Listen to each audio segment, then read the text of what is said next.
Bien-aimés frères et sœurs, vous connaîtrez la vérité et la vérité vous affranchira. Ça, c'est pas moi qui le dis, c'est la Bible qui le dit.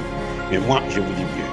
Vous connaîtrez la vérité historique, notamment celle de vos ancêtres kémites, et vous aurez une vision globale de ce que c'est que la vraie souveraineté politique. J'ajoute, vous reviendrez à la spiritualité africaine ancestrale et vous comprendrez les enjeux de l'indépendance économique. Et pour terminer, vous accepterez votre identité culturelle kémite et vous obtiendrez deux choses. La première, c'est la paix. La seconde, c'est le développement, à une condition. L'unité de toute l'Afrique noire, l'unité de tous les Noirs du monde entier. Otep à tous, bienvenue sur la chaîne des panafricanistes par essence, par conviction et par excellence. Celle des citoyens kémites par nécessité et obligation de combat. Nous sommes une chaîne qui n'est guidée que par nos ancêtres et rien que par les ancêtres qui appartiennent à l'égrégore du monde noir. Par conséquent, nous ne croyons en aucun Dieu venu de l'étranger. Toutefois, cette vidéo n'est aucunement destinée à inciter à la haine ou à la violence. Car nous menons un combat qui est d'abord et avant tout spirituel, intellectuel et démocratique. Ensuite, il est politique, géopolitique et géostratégique. Contre l'impérialisme, le colonialisme, le néocolonialisme et l'endocolonat, qui sont tous qualifiés de crimes contre l'humanité. Nous menons ce combat sur la base du principe fondamental que nous avons hérité de nos ancêtres kémites, qui est celui de la Mahat, c'est-à-dire solidarité, vérité et justice. Vous êtes donc en droit de connaître la vérité, et nous avons l'obligation de vous dire la vérité, rien que la vérité, afin que justice soit rendue au continent africain. Et ça, c'est notre modeste contribution dans cette noble lutte en faveur de la souveraineté, la dignité, la solidarité et l'unité africaine. C'est exactement ça que nous appelons le panafricanisme. Bien-aimés frères et sœurs, je disais dans ma précédente vidéo sur le Congo démocratique que le président Félix Tshisekedi et le président Paul Kagame ont le même patron, c'est-à-dire l'Occident, l'OTAN. Maintenant, je vais vous donner une autre information. Le président Tshisekedi, c'est un mondialiste. Je répète, le président Félix Tshisekedi, c'est un mondialiste. Je répète encore une troisième fois. Le président Félix Tshisekedi, c'est un mondialiste. Tout ce que vous voyez qu'il est en train de faire là, les voyages, les déplacements, c'est de la poudre aux yeux. Il est en train d'endormir la population, il est en train d'endormir les Congolais, il est en train d'endormir les Africains. C'est le plus médiocre, je répète, c'est le plus médiocre des chefs d'État du Congo démocratique. Même Mobutu, qu'on a qualifié de dictateur, n'était pas pire que celui-là. Kabila qui est venu là, il n'était pas pire. Il est 1000 fois mieux que Tshisekedi. Je vais vous donner encore des faits. C'est un président touriste. C'est un voyageur. En fait, lui, ce qu'il veut, c'est avoir l'argent facile et puis se balader. Il croit régler les problèmes des Africains. Non, il ne règle rien et il ne réglera rien. C'est un cheval de Troie qui est là pour achever le processus de balkanisation du Congo. Je vous ai dit dans la vidéo qu'il avait acheté des avions de combat, les Sukhoi. Ces avions-là ne faisaient que circuler, se balader dans les rues. Oui. Ces avions n'ont jamais attaqué des positions des rebelles. Jamais. Ils sont là, ils tournent, ils reviennent, ils atterrissent. Ils sont là, ils tournent. Ils vont tourner à côté du Rwanda. C'est normal qu'on les voit. Puis ils ne servent à rien. Il vaut mieux les détruire. Non, aussi simple que ça. Le Rwanda a fait ce qu'il a l'habitude de faire, puisqu'il a fait déjà avec Abiyarimana. Mais surtout, ce qui montre que ça, c'est un mondialiste. Parce que je ne sais pas si je vous ai déjà dit que les mondialistes ont recruté des gens dans la plupart, sinon dans tous les gouvernements africains et mondiaux. On a surtout en Afrique, là, pour les avoir, c'est très facile. Si vous leur donnez une maison, vous leur donnez le visa, vous leur donnez un peu d'argent, vous ouvrez un compte, vous mettez l'argent là-bas.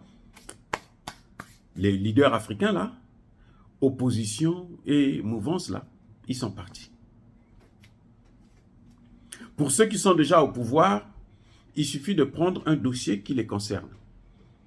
Bon, monsieur, vous avez un dossier de bien mal acquis en France. Vous voulez qu'on arrête ça? Vous travaillez pour nous. Et puis on va calmer les jours. Oui, c'est comme ça. Vous avez un dossier de bien mal acquis en France.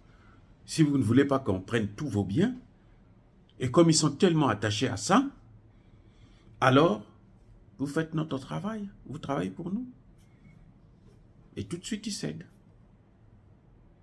Ceux qui ne sont pas dans le système, eh ben, c'est qu'on leur dit, écoutez, jouez tel rôle, vous êtes journaliste, parce qu'ils recrutent dans le milieu des intellectuels surtout, et dans le milieu de la presse essentiellement. Vous avez vu quand Tshisekedi a voulu garder la mission des Nations Unies, il est venu, il a dit, le peuple est manipulé. La presse a pris ça, tout le monde a commencé à en parler, le peuple est manipulé, alors que le peuple n'est pas manipulé. Tout le monde voit bien le résultat, 22 ans, 23 ans, presque 24 ans. Il n'y a pas de résultat, il n'y a pas de changement. Ils n'ont jamais tué un seul rebelle. Ils n'ont jamais neutralisé un seul groupe rebelle. Sur 400 et quelques groupes rebelles. Mais attendez, qu'est-ce qu'ils font? Et vous allez dire que le peuple n'a pas vu ça, le peuple est manipulé. Et la presse prend ça, soulève.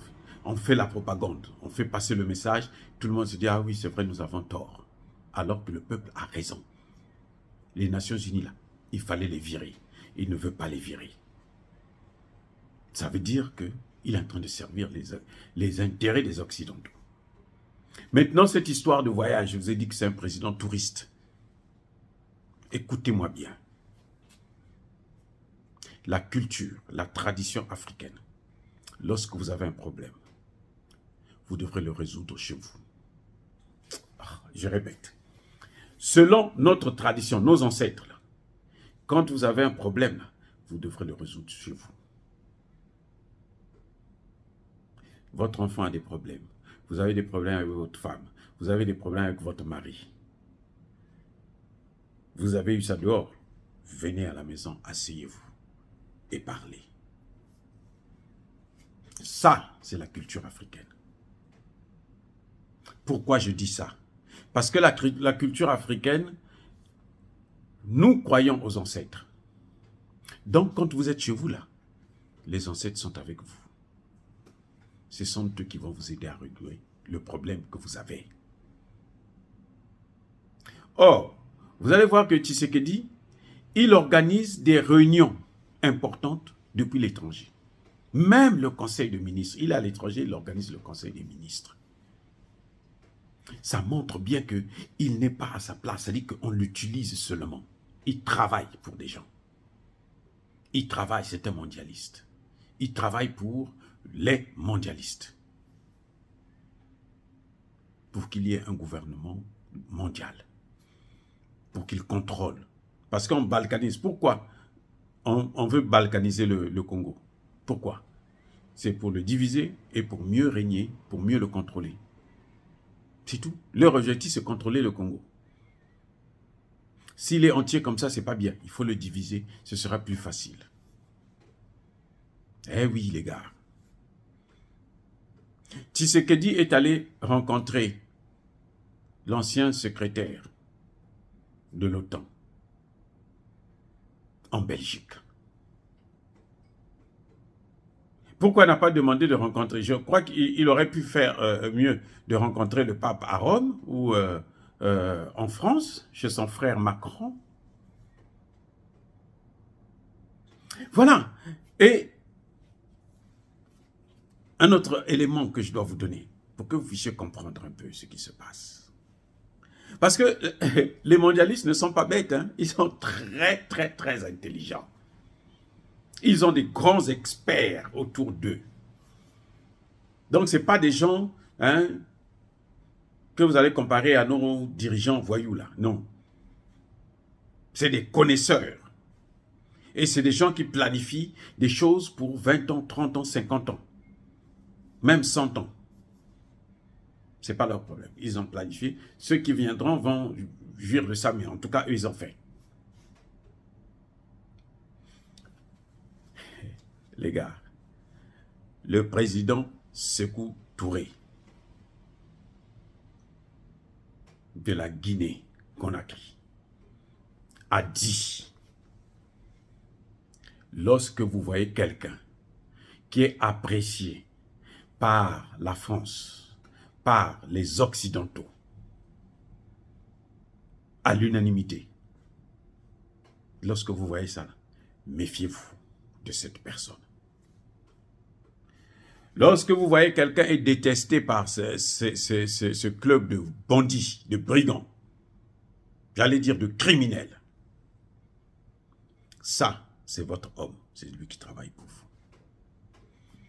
Et vous allez voir, je vous ai dit tout à l'heure au début de cette vidéo, que Kabila était 1000 fois, et 1000 fois mieux que Tshisekedi. Pourquoi? Parce que Kabila était détesté par tout ce monde-là. Personne ne voulait le voir. Et pourtant, ce sont eux qui l'ont mis au pouvoir. Kabila a été choisi depuis Bruxelles. Un député européen le dit. Il y a les vidéos qui circulent partout. C'est à Bruxelles qu'on a dit, mettez le fils. Comme il est rwandais, il va faire notre affaire. C'est comme ça qu'ils avaient raisonné. Mais Kabila a tout de suite changé. On a vu le résultat. Tshisekedi arrive. Il fait l'unanimité. Les États-Unis, oh, c'est un bon démocrate. Et lui, quand il entend comme ça, il est gonflé. Là. C'est moi, il n'y a rien. Coquille vide. Zéro. Vous allez voir. S'il prend un deuxième mandat, là, ça va être encore pire. Parce que là, il se dira, bon, c'est mon dernier mandat, probablement, à moins que les Occidentaux forcent encore la porte pour lui donner un troisième mandat. Mais ça ne va pas être évident. S'il prend un deuxième mandat, là, ça va être la catastrophe. Regardez, tout le temps qu'il a passé. La seule chose qu'il a réussi à faire, c'est de prendre le Congo démocratique, aller le jeter dans les mains de la Banque mondiale. Ce que Kabila n'a pas fait, Kabila le fils, ce que Kabila le père n'a pas fait. Et lui, il vient, il est content, il est fier de vous faire croire. Il vous dit, et ils ont des bons mots, hein, il vous dit que non, le Congo était isolé. Qui lui a dit que le Congo démocratique était isolé? Depuis quand? Isolé par qui? Ah, par les Européens? Ou par la Banque mondiale? Non. Laurent Désiré Kabila, c'est lui-même qui ne voulait pas aller à la Banque mondiale ou au FMI. Les Européens là, sont venus le contacter. Ils lui ont dit, il y a des vidéos, il parle.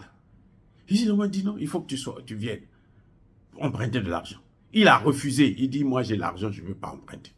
On lui dit, tu ne feras pas 3 mois, il a fait 3 ans. De quoi vous me parlez? De quoi parle-t-on, les gars? Et lui, il vient, il va prendre le Congo, il va aller l'endetter. Mais quand vous amenez un pays dans le FMI et la Banque mondiale, mais c'est la prison. Puisque ces dettes-là ne finissent jamais. Et le coût pour ces dettes-là, c'est les matières premières.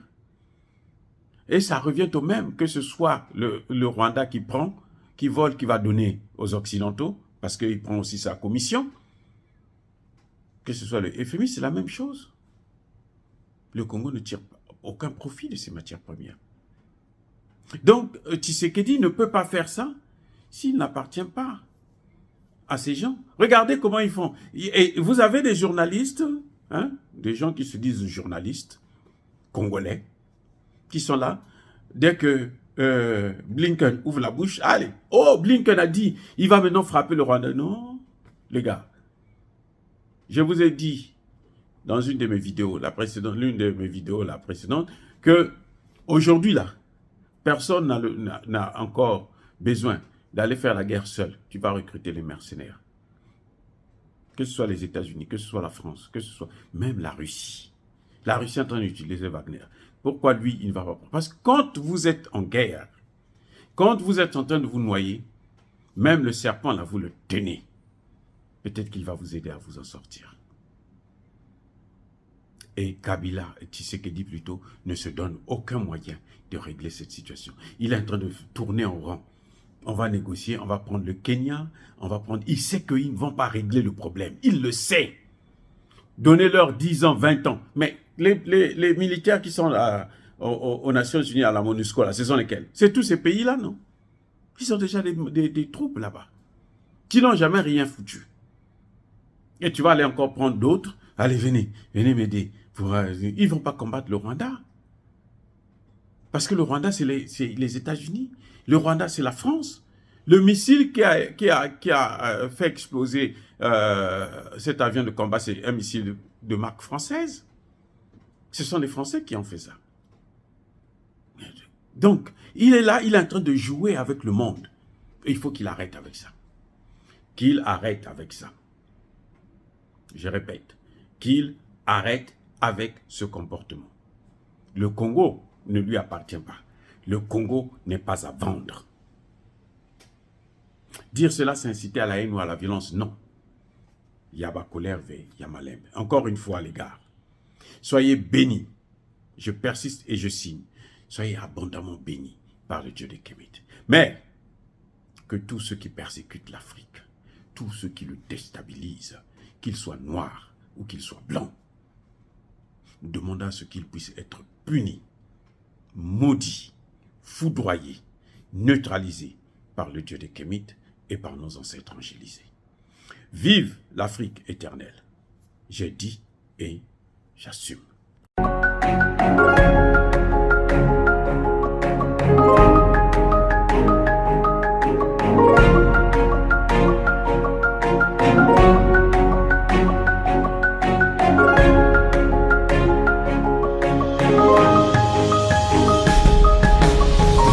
Eux, ils marchent par la foi et non par la vue. Mais moi, je vous conseille vivement de marcher par la connaissance scientifique et historique, notamment celle de nos ancêtres kémites, par les 5 sens et par l'intelligence. À vous, à Pierre.